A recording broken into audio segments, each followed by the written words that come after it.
Hello.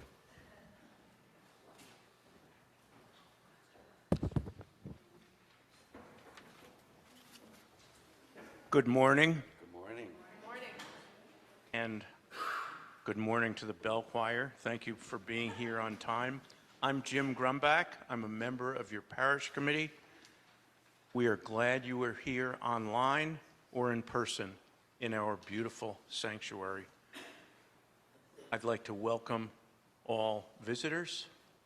It's nice to see new faces here, either in the sanctuary or online.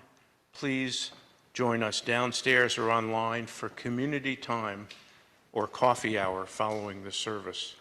Our mission is to build community, search for meaning, deepen our spirituality, and make a better world. If you have any questions about First Parish or Unitarian Universalism, someone from our membership team will be at the welcome table during coffee hour to greet you and answer any questions. Reverend Deborah is not here today, so Reverend Eric or Kate Holland, our Director of Lifespan Education, are available after the service and would love to meet and talk to you. A big thanks to all other service participants whose names are in the order of service. Please remember to silence your cell phones for our time together. Please join me now in taking a moment to say hello to one another, including a wave to those online. A heartfelt welcome to all. Let us now turn our hearts and minds to worship. One more time. Oh, sorry. I get a last announcement before we do this. So I have a question for people.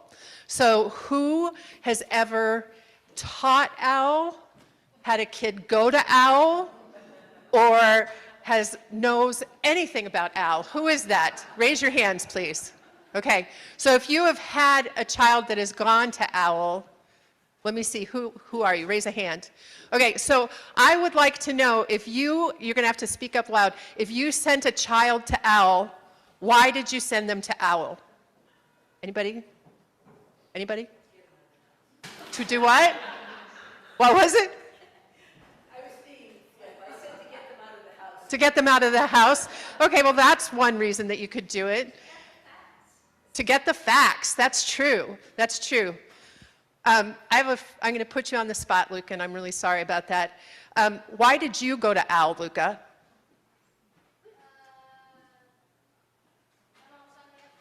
Because his mom set him up for it, yes. And so I would like to say now that all of you adult people, I'm going to pretend I'm your mom. There is adult OWL going on starting Thursday. And as your mom, I am signing you up. And you need to talk to me because everybody needs to go to OWL because you know what? Bodies change. It is not just at puberty that our bodies change. I know that's a shocking fact, but it's true. So I'm just going to remind you, we will have time to talk about our aging bodies. How is that different? How do we feel about ourselves in aging? Looking at how we have changing ideas and society has changing ideas about gender and sexuality.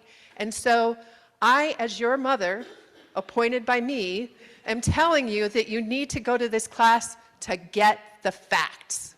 Okay, so don't all rush down to coffee hour to me, but do. Okay, thanks everybody. Oh, I'm gonna invite Susie and Brad to come and light our chalice.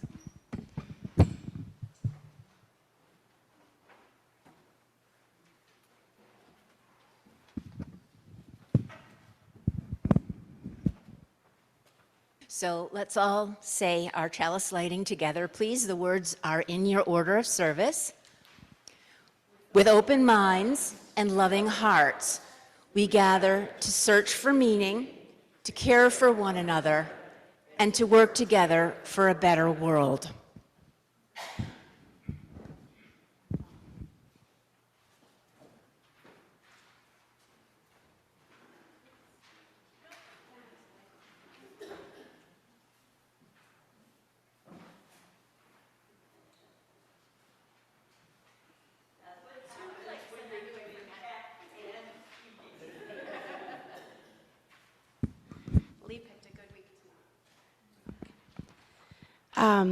So I'm going to stand over here because the camera's not over there. A while back, I was asked to speak, and I shared a part of my own coming out story. I received an outpouring of messages and small conversations from you all. The majority of these messages contained a surprise that someone my age had experienced housing and workplace discrimination because of her sexuality. As many of you were surprised by my story, I was surprised by you. It's true that in Maine, gays didn't gain civil rights until I was already here teaching in Massachusetts. There's a lot that Massachusetts should feel good about, as in many ways Massachusetts has helped pave the way.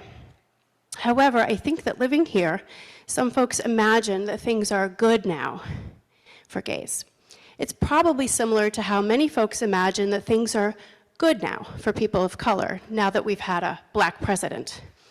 This bubble you are experiencing is much smaller than you may believe.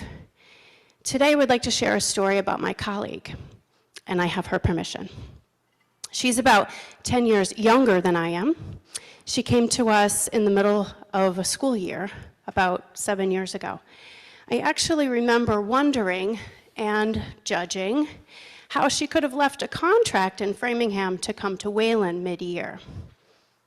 I had imagined that it was for the money, and this was definitely not the case. This teacher had been teaching in Framingham, and as another married teacher had mentioned her spouse, who happened to be a woman. Unfortunately, her students that year could not let that be normal. They began to taunt her by calling out a slur against lesbians during her classes. Several students did this. Of course, right away, she got her admin involved. Parents were notified, students were explained why this was not okay. However, the taunting continued. Her admin finally said there wasn't anything more they could do. Her students had failed her. Her admin had failed her. The other students in the class witnessing this had also failed her. All of the parents of all of her students had failed her. Nobody could work while their basic rights are being ignored and they are being taunted. She had little choice: stay and file a lawsuit against the district or leave. And lucky for Wayland, she decided to leave. So no, it wasn't about money. I share this story because these kinds of things do happen here today within this bubble. Laws on the books don't always make changes in everyday lives. Things don't really change until the majority of hearts actually change. This means all children need to be taught to be upstanders. We need to fight for the laws on the books, but we also need to continue to change hearts. Although things are better for gays in Massachusetts, they are not ideal, and things are getting harder across our country for all LGBTQ+ folks. The situation for transgender folks is always hard everywhere. While I still experience subtle homophobia, transgender folks are experiencing overt discrimination, and their rights are still being debated. The bubble we live in is quite imaginary. Despite this, I am still hopeful. I ask you, please join us this Friday. There will be an opportunity to do some of that heart-opening work, so stay tuned on UU Social. Thanks. I'm lighting a candle today for lesbian visibility.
Well, good morning, one and all. It's a great joy for me to be visiting with you this morning here in Wayland. As you know, my name is Reverend Eric Cherry, and I'm the interim minister in East Greenwich, Rhode Island, Westminster Unitarian Church, which is an historic congregation with its roots in the first Unitarian Church in Providence, from which it split in the 1830s so that people on the other side of the Winnebago River in that lovely city would have a shorter distance to go to church on Sunday mornings. And as many of you know, your own excellent interim minister, Reverend Deborah, is candidating with Westminster Unitarian Church this morning and in the week ahead. And I pray that they will discover the profound beauty of their ministry match. And so Reverend Deborah and I are having a pulpit exchange of sorts this morning. And since it's rarely mentioned these days, I want to note that ministers exchanging pulpits is a long and cherished tradition in Unitarian Universalism, a tradition that goes back centuries between congregations serving congregational churches in our area. Ministers exchanged pulpits for many reasons, primarily to assure a sense of fellowship between neighboring congregations, but also out of respect for the breadth of religious understanding that ministerial colleagues had, and a belief that making room for that breadth to be heard in all of our congregations was a benefit to all. In fact, refusing to exchange pulpits with a neighboring minister was, during much of our history, the worst rejection imaginable, and therefore very rare. The most famous example of this was when one of the ministers who we today regard as a courageous hero, Reverend Theodore Parker, was refused exchanges by the vast majority of his Unitarian colleagues in the Boston area because of his transcendentalist theology and especially because of his radical abolitionism. Yes, he was rejected and outcast by most of his minister colleagues during that time. Meanwhile, his Sunday congregation was often the largest in Boston. So on the one hand, a pulpit exchange like we're having this morning is nice and hopefully worthwhile, but it's also an important part, you might even say a foundational part of our tradition. And I'm glad to be a part of that with you as you proceed through your interim ministry period. And I hope that you will see how engaging in these kinds of fundamental, foundational traditions and how they feel is an example of feeling at home, of coming home. And we'll be exploring this morning a variety of ways and reasons for departing, for leaving behind, for discovering what we carry from what we thought we had departed, and most importantly, the experience of homecoming this morning. So grounded in history, engaged in the present, and ever approaching a deeper sense of at-homeness together, we gather for worship. And we'll join together in singing now our opening hymn. It's Hina Matov from Jewish tradition, remembering that Passover begins at sundown tomorrow night. And if you would please rise in body or in spirit as you're able, let's sing together Hina Matov. We'll follow the repeats and we'll sing it through twice. I'll help us get by.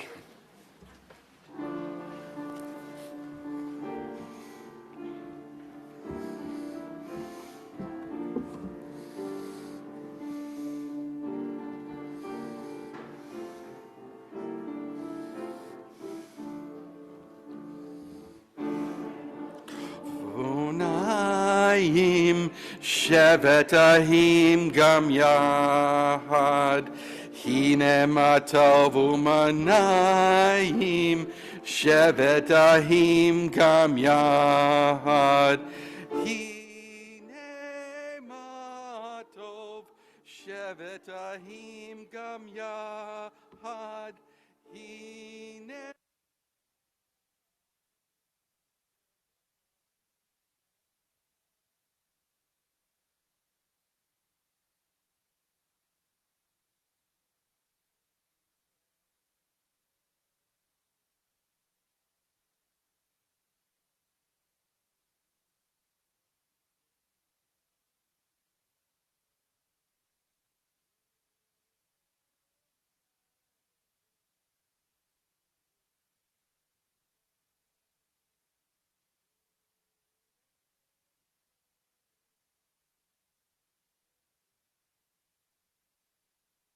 And please be seated.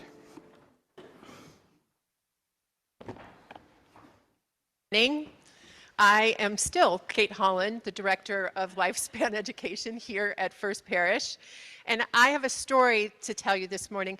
So my story is a very simplified story about a man who lived 2,500 years ago and how he became the Buddha, the founder of the Buddhist religion that is still practiced around the world today.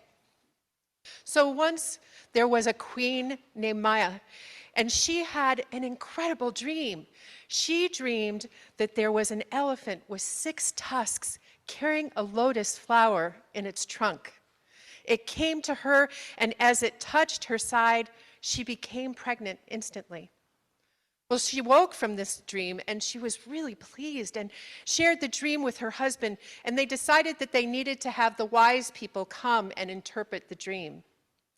The wise people said it was a sign that they would have a child, and that their child would be either a great king or a great religious leader. And they would name him Siddhartha. Well, as time passed, they did have a child, a young boy that they named Siddhartha. And the king decided he really wanted his son to be a great king. That whole religious thing, it was fine, but like he should be a great king. And so he decided that he would keep his son within the palace walls. He would give him anything that he needed or wanted, and he was never allowed outside the palace walls because he didn't want him to know of any suffering in the world. Well, as Siddhartha grew up, he had a very happy life. Who wouldn't when you got everything you wanted? And so over time, at about 16, he found a beautiful princess and he married her. And as time went on, they had a child. But around the time he was 29, he decided he really, really wanted to know what was outside the palace walls. What was really there? So he asked his trusted charioteer, Channa, to take him out secretly to go through the city. As they drove, they saw a man doubled over and moaning. And he said, "What is that, Channa?" And Channa said, "The man is sick." He said, "What is sickness, and why would somebody choose that?" Channa said, "It's not really a choice. I don't know." So they drove a little further, and he saw a woman hunched over, moving with a cane very slowly. And he asked Channa, "What is that?" And he said, "That is someone who's old." He said, when your body lives for a long time, sometimes it doesn't work as well as it does. And so you get older, and you have to live with that. And he said, "Huh." And he was very thoughtful about that. As they were almost back to the walls of the palace, over on the side of the road, he saw crumpled rags, and there was a person that was lying on the ground in the rags, and they looked like they were sleeping. And Siddhartha said, "Channa, what is that?" And he said, "The person is dead." Siddhartha was like, What is that?" Channa said, I don't know what happens after you die, but it is the end of life. And everyone, man or woman, rich or poor, they will meet their death. When they got back to the palace, Siddhartha's head was swimming with all he had seen. There was so much suffering in the world, and his life was so easy. How could he stay in this place when there was so much suffering? So he quietly came into the room, kissed his wife and his child, and he left the palace to become a monk. He traveled for many years, seeking out wise teachers to talk about religion. As he listened to them talk about religion, he learned about reincarnation, the idea that after you die, you are born into a new body to live again.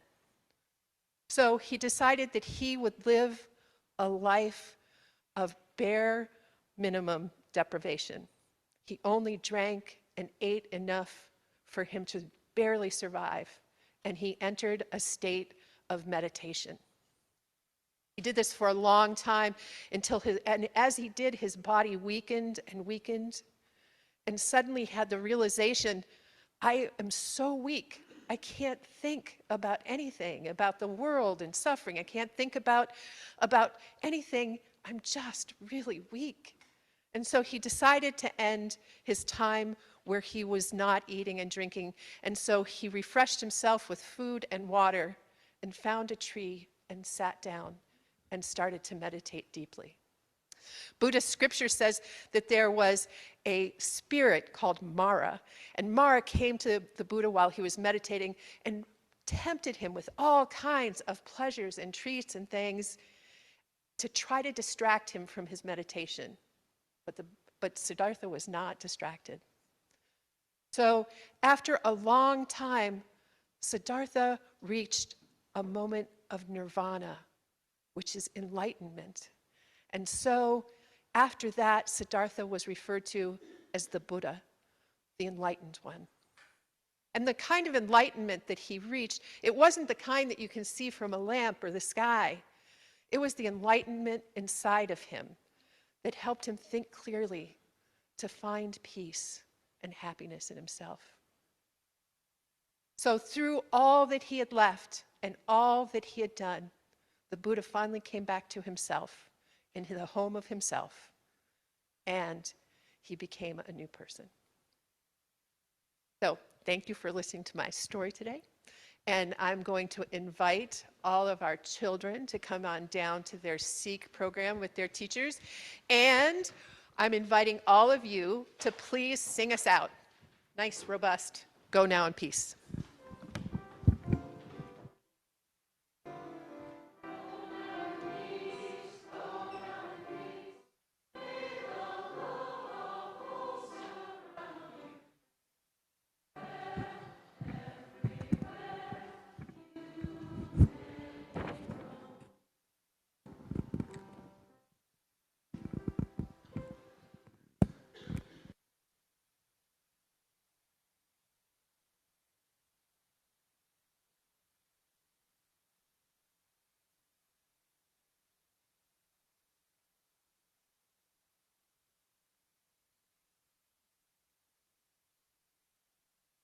Is that better? Yeah, that's better.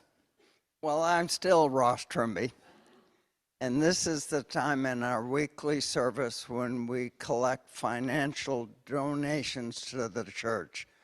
These monies will contribute to the operations of First Parish. Donations may be made into the collection baskets of either cash or checks. Donations may be made online by texting the number in your order of service. If you are a visitor to First Parish, please let the offering baskets go by. You are our guest today. Today's offering will be shared with Metro West Climate Solutions. I am a member of the steering committee of Metro West Climate Solutions, and our mission is to inspire sustainability, resilience, and equitable communities to host timely online programs that encourage people to get involved in bringing about solutions to climate change. The group was formed in June of 2019 by members of First Parish Wayland, First Parish Weston, and First Parish Lincoln. Energize Wayland joined in 2022, and First Parish Framingham joined in 2023. We have two events coming up. On Thursday, May 1st, Metro West Climate Solutions will host an online webinar titled, "We Need a Bigger Boat." Dr. Edwin Samargo, a climate scientist on the state's Executive Committee of Energy, Environmental Affairs, and clinical team will discuss the latest climate projections for Massachusetts And are we prepared to meet them? Then on Thursday, May 30th, MCS will host an online webinar featuring Casey Bowers, the Executive Director of the Environmental League of Massachusetts Action Fund. She will describe the Massachusetts legislative efforts to deal with climate change and what you can do to help them. We thank you for any donations that you make today.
Okay, do you want it in the stand? Because all you gotta do is turn it around, and then it pulls down. Oh, and then the it way you were pivots talking this about. way. Yeah. Thank you. Thank you, Diane. This is the time in our service that we set aside to acknowledge the joys and sorrows that we all hold. In both our sharing and our bearing witness, we affirm our covenant to care for one another. Each Sunday, we light a vigil candle in recognition of the pain and suffering being experienced around the world due to ongoing war and violence. May this small act help us unite in our prayer for the end of all suffering.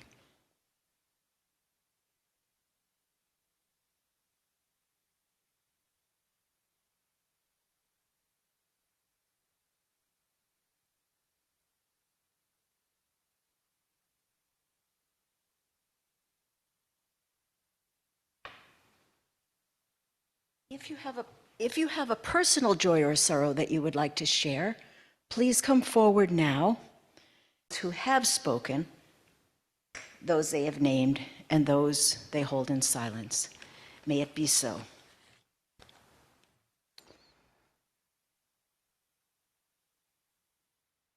May it be so indeed, Debbie. And as we hear the joys and sorrows that are spoken and know the ones that are deep within our hearts and souls, may we hold those together now in a time of centering.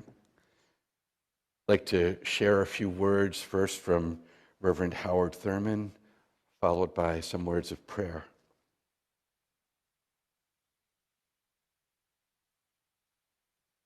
In the quietness of this place, surrounded by the all-pervading presence of the holy, our hearts whisper,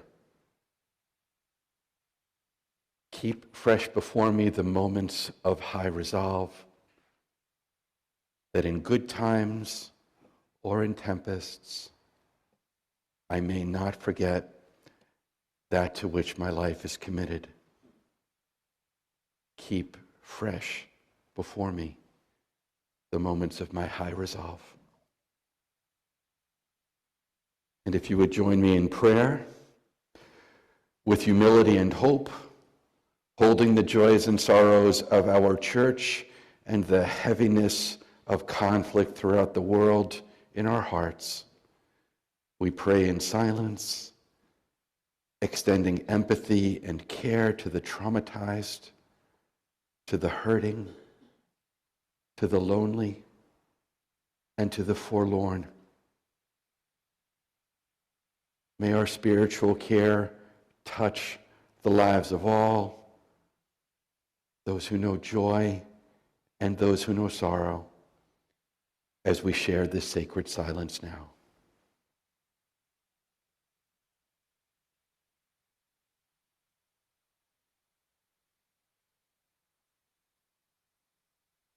Amen.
You lead me to lift my eyes, choir. Thank you for the beautiful gift this morning. We shared the story of Siddhartha's departure and return earlier during the Time for All Ages, and that story has a motif that's common to many religious and spiritual traditions, a motif of leaving home, of departure, of a time apart, and of a coming home to find it anew. Another story of this sort is likely very familiar to you. It goes like this. There was a man who had 2 sons. The younger one said to his father, "Father, give me my share of the estate." And so the father divided his property between his sons. And not long after that, the younger son got together all that he had, set off for a distant country, and there squandered his wealth in wild living. And after he had spent everything, there was a severe famine in that whole country, and he began to be in need. So he went and hired himself out to a citizen of that country who sent him to the fields to feed pigs. And he longed to fill his stomach with the pods that the pigs were eating, but no one gave him anything. When he came to his senses, he said, "How many of my father's hired men have food to spare, and here I am starving to death? I will set out and go back to my father and say to him, 'Father, I have sinned against heaven and against you. I am no longer worthy to be called your son. Make me like one of your hired men.'" And so he got up and he went to his father. But while he was still a long way off, his father saw him and was filled with compassion for him, and he ran to his son, and he threw his arms around him, and he kissed him. And the son said to him, "I am no longer worthy to be called your son." But the father said to his servants, "Quick, bring the best robe and put it on him. Put a ring on his finger, put sandals on his feet. Bring the fattened calf and kill it. Let's have a feast and celebrate. For this son of mine was dead and is alive again. He was lost and is found." Now, when I shared this familiar story from Luke's gospel, the parable of the prodigal son, I'm always holding in my mind a lesson from a parishioner of mine in my first ministry. I'm not sure if I'd even been ordained yet. It was sometime in the early 1990s. And my parishioner asked me if I knew who the meanest man in the Bible was. Now, there are an almost infinite number of candidates for this distinction. Some truly evil and heinous things are perpetrated and retold in Bible stories, just as there are in our own time in that very same region today, indeed all over the world. But according to my dearly beloved parishioner, now of blessed memory, who had learned this lesson from a Calvinist minister, the meanest man in the Bible is the brother of the prodigal son. The brother who, when his father decided to celebrate with a party when the prodigal son returned, got angry and accusatory with his father. After all, he said, he had been present and reliable, had never left his father's side, had done everything ever asked of him, and yet his father had never even thrown a small party for him and his friends, no less slaughtered the fattened calf. The father's response, we're told, was caring and appreciative of the one who had never left his side, and also clarifying of his decision. The reason he gives, again, is that what was dead is now alive again. What was lost has been found, and that is the reason for celebration. Now, when I was 8 or 9 years old, or sometime right around then, I guess my parents must have done something that came across to me as pretty harsh, unfair, probably unjust, and at least from my point of view, totally unforgivable. I have no idea what it was that they did. And I was undoubtedly wrong about whether it was harsh, unfair, unjust, and unforgivable, but at the time, that's where my heart was. And in response, I went to find a pack of gum, a warm hat, and maybe, just maybe, I packed a sandwich as well and prepared to run away from home. I went all the way through the house, it wasn't a large house, out the back door, not even trying to be sneaky about it, all the way through the backyard, which also was not large, through the back fence gate, into the woods behind the house, and up into a tree house that no less a scoundrel than my very own father had built for me. I sat down feeling very self-satisfied, as I recall, having run away from home, proven that even at 8 or 9, I could make it on my own right here, a tree hermit of sorts, and boy, would they miss me.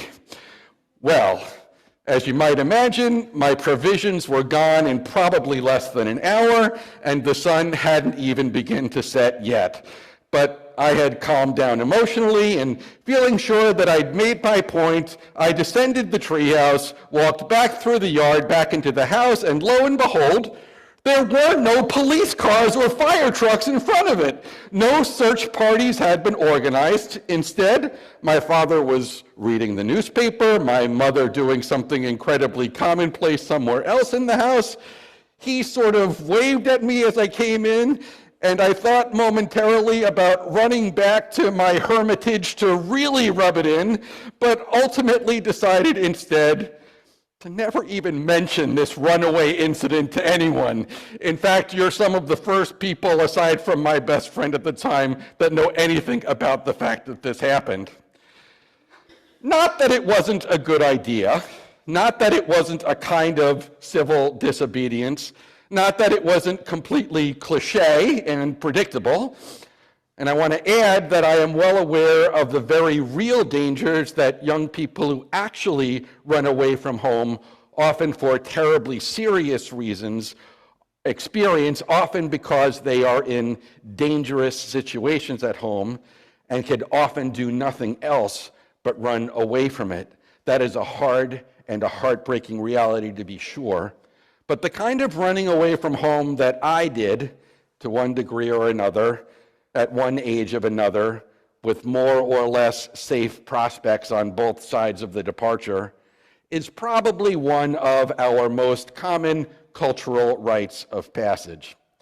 And it is also, for many people, a religious and spiritual rite of passage, and, as we've said, an ancient one that is the subject of myth after myth, fairy tale after fairy tale, the hero with 1,000 faces, as Joseph Campbell called him, a face we see, a person we meet over and over again because they have always existed and because they are also you and I. Over and over, it is the leaving home, what I'm calling the running away, regardless of how fast or how far you go, that's fundamental. The spiritual journey requires a moment at least of rebellion, of casting off a way of being, an inheritance to find, to choose for yourself. And I don't think it's just that I hang around with Unitarian Universalists a lot that causes me to hear these kinds of stories all the time. I'll bet many of you, perhaps most of you, have one. By and large, these experiences of departing from an inheritance, spiritual or otherwise, that you don't want to hold on to, are told with pride, and just as often with a pretty conscious sense of how important that departure time, that away time was for their spiritual life today. However, I am here to tell you that running away from home is not, in fact, the archetypal myth for our faith. As commonly as it is emphasized, in spite of how often we may portray our faith as a place for come-outers, a place for runaways, I am convinced that this is an insufficient self-understanding. Instead, the spiritual growth to be found in our congregations, in fact, in life, is to be found amongst the people who have come home. We are a coming home faith, my friends, a reality which we would do well to become proud of. A coming home faith more than a permanent refuge for runaways, as important as running away, as I've said, can be. If we don't share the invitation to people who have been on the run spiritually for a long time to stop and know the joys of coming home, then I think we're missing our most important ministry. Now, not everyone is ready to put the burden of their running away down right now. Not everyone is ready at any moment to come home. But I hear amongst us many people speaking about that very thing, that you know the joys of being able to stop running and the profound joy of simply being at home at church. So if you have ever run away, whether to a place halfway around the globe or just halfway up a tree in your backyard, coming home is really about coming to terms with what made you run away in the first place. It doesn't mean becoming adjusted to it, far from it. In the religious journey, it doesn't even have to mean admitting that what you ran away from has any value. Instead, it means acknowledging that with an appreciation for what it was, hopefully identifying some aspect of it which has been especially formative. It means being able to acknowledge bruises and to be ready to heal to such an extent that the worst of what led you to run away no longer has any power over you. How it can't make you run anymore. How you can now come home to yourself, to your faith. This week, as Passover arrives, is a challenging one for those who have departed and come home for many reasons. To acknowledge the message, the worth, the importance of Passover during this challenging time is a preciously important matter. We may see this year and in all years that the promise of Passover is of liberation and justice, of overcoming oppression, whatever that oppression might be. When we don't, when we fear, it drives us away from the real promised land. So this year, whether you celebrate Passover or not, whether you are new to Unitarian Universalism or not, whether you have been injured by an earlier religious tradition or not, whether you have wasted your inheritance like many or not, come home. Come home to a faith that sees and embraces you for who you are. Come home to a justice-seeking tradition that needs you to be a part of bringing love to a needy world. Come home to neighbors who welcome you. Come home to spiritual care that heals you. Come home to learning and growing that support living with meaning. There's nothing quite like it. It's like having been involved in a long, long feud and then to both grant and receive forgiveness all at once. It's like feeling lost only to find that you've been found. It's like climbing down from a tree fort and walking back into your house and knowing that the love and safety to be found there, even if it's occasionally hurtful or disappointing, can still be yours. It's like resting peacefully and easily here. And yes, if you haven't come home yet, I'd invite you to give it a try. Come home. Be at ease, be at rest, be at home, here, together, now and always, and know that to be a blessing. Amen. I'd invite you to share a time of reflection together now, holding on to the stories that we've shared, Siddhartha's journey, the gifts that came to our world because of Siddhartha's departure, the ways that a small family with a father and two sons were changed by a departure and a return. How each of us has our own experiences of hurt, of leaving behind, of finding, and then of homecoming. And how this way of being in the world can be a path toward greater peace, toward greater love, not just for ourselves, but for all who share this bruised and hurting world. May we know those beautiful offerings, give them to ourselves, and find ourselves at home again.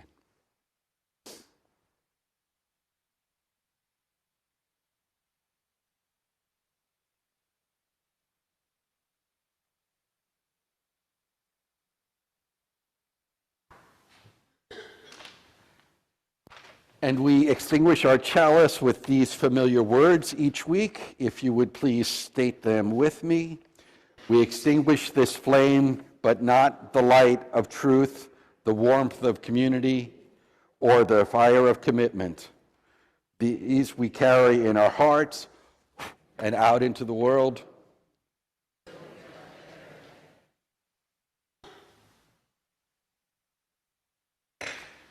And let's join together now in singing our closing hymn. It's number 1018, Come and Go With Me. If you'd rise in body or in spirit as you're able for hymn number 1018.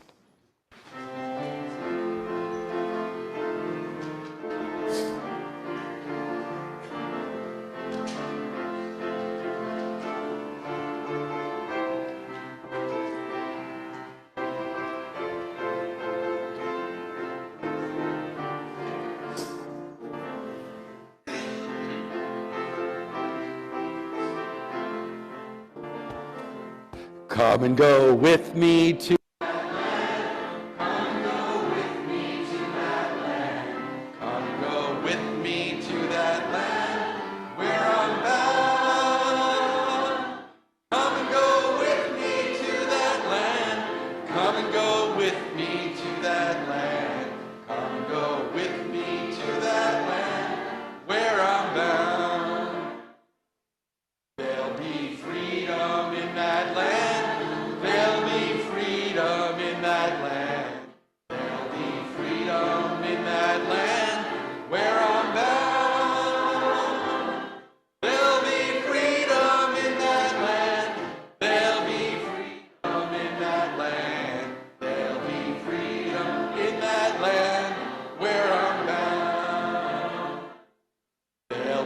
justice in that land. There'll be justice in that land. There'll be justice in that land where I'm bound. There'll be justice in that land. There'll be justice in that land. There'll be justice in that land where I'm bound. There'll be singing in that land.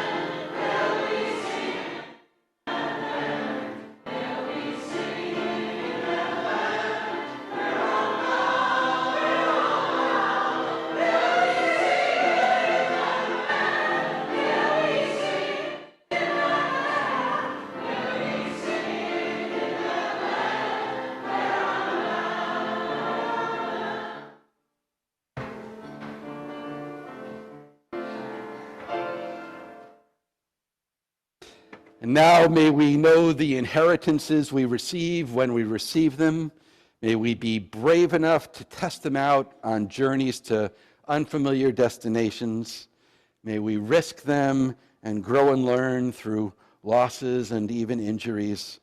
But most of all, may we be blessed with a homecoming, a return, a welcome, a comfort on familiar shores with the wisdom, earned through the journey. Amen.